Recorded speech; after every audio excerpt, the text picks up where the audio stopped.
nasa 80 million Filipinos. Paano ninyo makukontrolo yan? Nako, mahirap siguro pigilan na ho yan ng AFP at ng PNP. Kung 8 milyon, 80 million Filipinos, sabi natin yung 80 million, siguro mga nasa hustong gulang po yan. Siguro yung remaining po doon, mga bata pa po yun. Huwag na natin sila idamay. Dahil nga, ang ating pong ginagawa ngayon ay parang ho sa kanilang future. Na ang future ho nila, dapat ho gumanda hong sistema ng gobyerno ho natin.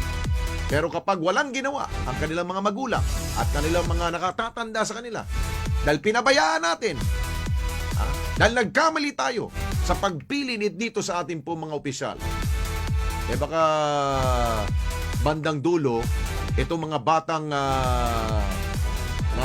ating pong gustong bigyan ng magandang kinabukasan, ang babalik sa atin at sasabihin, kayo ang mali!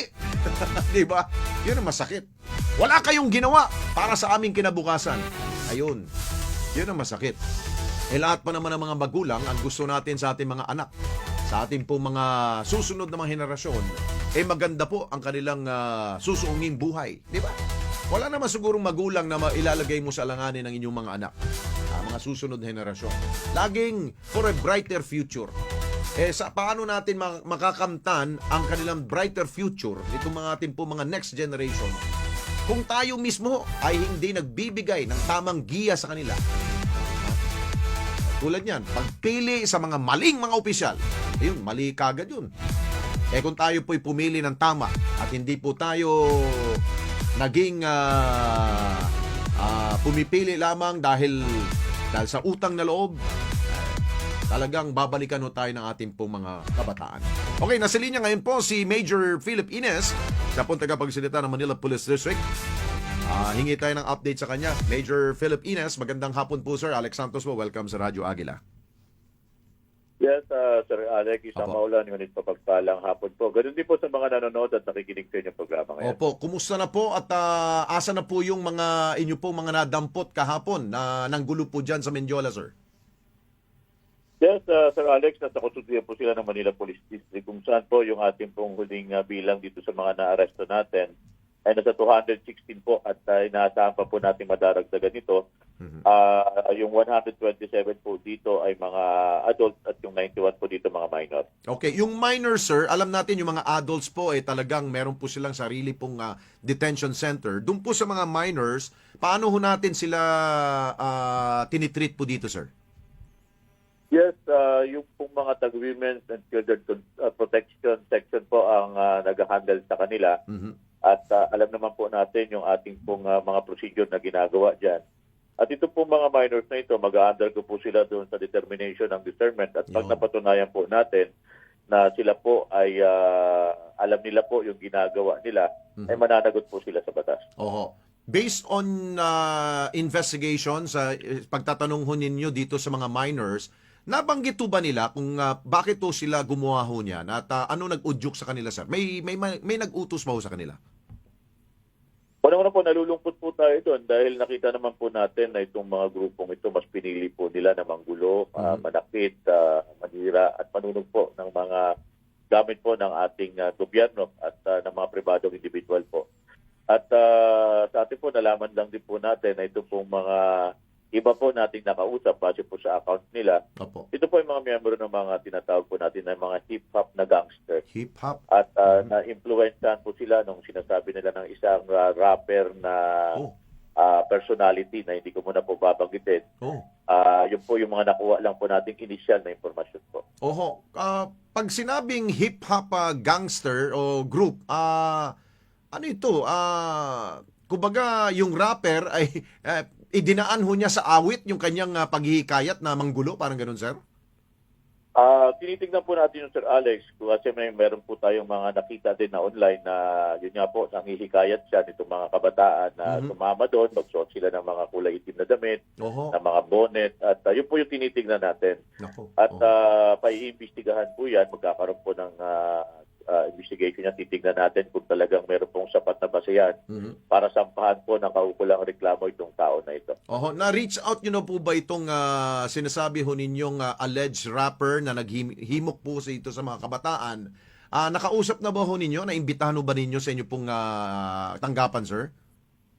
Sa ngayon, Sir Alex, wala pa po. Kumukuha lang po kami ng mga ebidensya na maaaring, sabi nga natin, mag-lead sa kanya. Oho. At sa ngayon po, pinoproseso lang po muna natin yung mga na-aresto po namin at natakustudiya po ngayon ng Manila Police. Oho. Kayo po ba on the same page with the Department of Interior and Local Government? May binabanggit kasi si Secretary kanina sa briefing sa Malacanang, parang tila may may kahawig na terroristic activity daw po to. Tapos ngayon, you're saying sa MPD, ito ay hinimok lamang ng rapper. So, saan ho bang mas matimbang po doon, Major?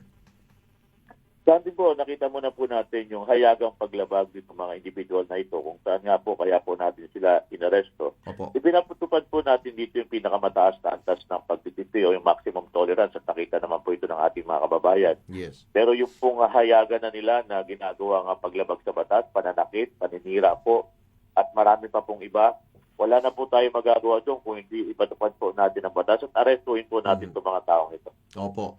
Yung mga magulang nitong mga kabataan na ninyo pong mga nadampot ho kahapon, nandiyan pa rin po ba sa inyo pong tanggapan at parang sinisigaw ho nila na palayain ho itong mga batang ito? Ano pong naging pasya ho dito ng ating pong ng inyo pong himpilan, sir?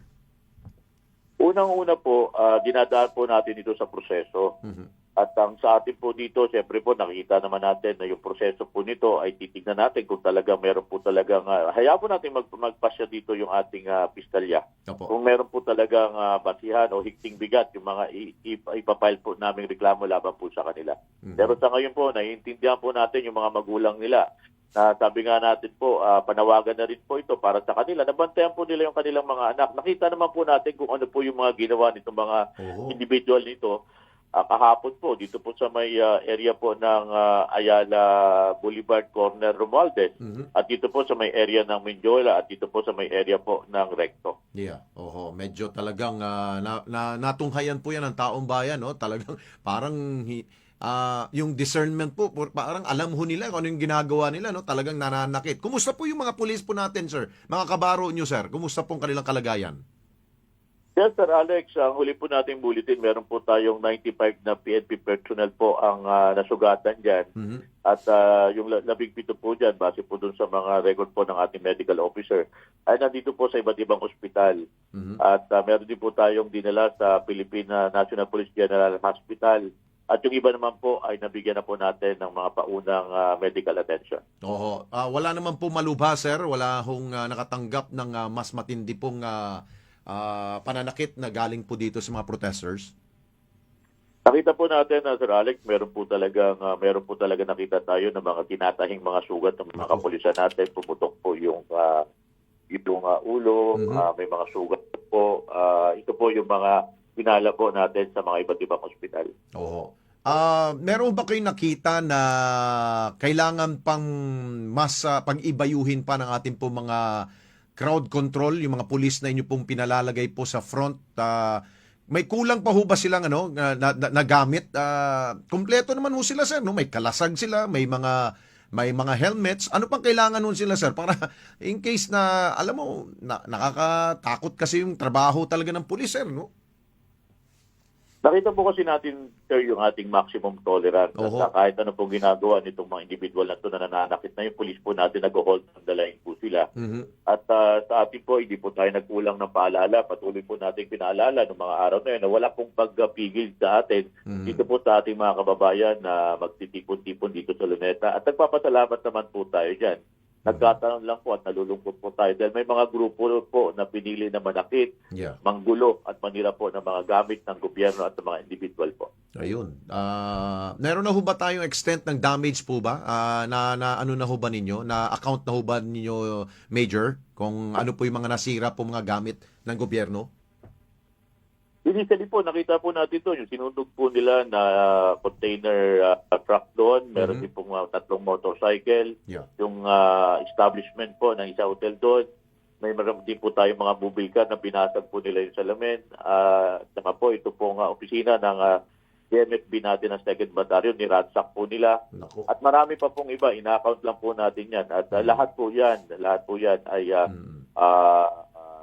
isasampa po natin sa kanila. Opo. And lastly po, Major, ano pang latest? Meron po mga balita, mixed reports na natatanggap po natin. Meron daw namatay. Ano bang katotohanan dito?